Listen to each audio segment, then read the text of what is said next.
Le cinquième langage de l'amour, c'est le toucher physique. C'est se sentir aimé à travers le contact.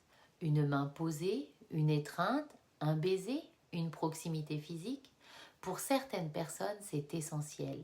C'est même leur principale façon de se sentir en lien avec l'autre.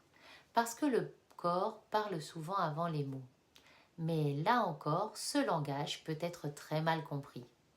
Dans mon cabinet, je vois souvent des personnes pour qui le toucher est naturel, spontané, et d'autres pour qui c'est beaucoup plus compliqué.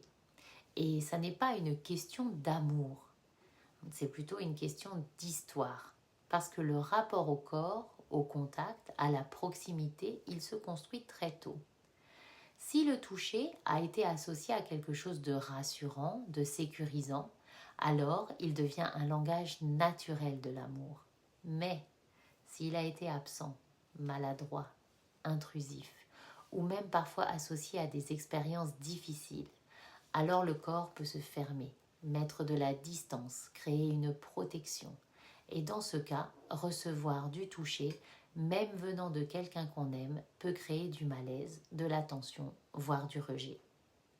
Et à l'inverse, une personne pour qui c'est un langage essentiel peut se sentir profondément rejetée si ce contact n'est pas présent. Alors, chacun peut se sentir incompris.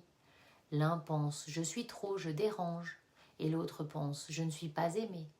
Alors que le problème, en réalité, ça n'est pas l'amour, c'est le langage. Et il est important de dire aussi quelque chose.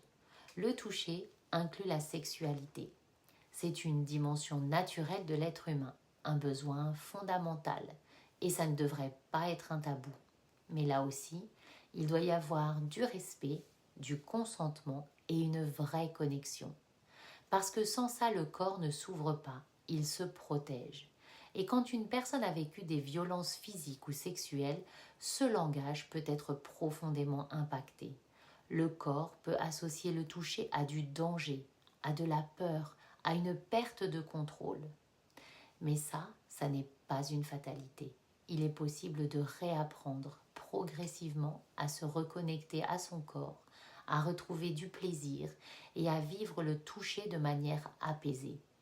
Ça demande souvent un accompagnement spécifique avec des professionnels formés, parce que le corps a une mémoire, mais il est aussi capable de réparation. Alors, pour pratiquer aujourd'hui, observe ton rapport au toucher.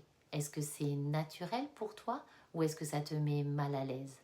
Est-ce que tu en as besoin ou est-ce que tu l'évites? Et surtout, dans quel contexte te sens-tu en sécurité pour le recevoir? Parce qu'au fond, le toucher, ça n'est pas juste un geste, c'est un langage du corps. Et pour qu'il soit vécu comme de l'amour, il doit être relié à une chose essentielle, la sécurité. Parce que sans sécurité, il n'y a pas de véritable connexion.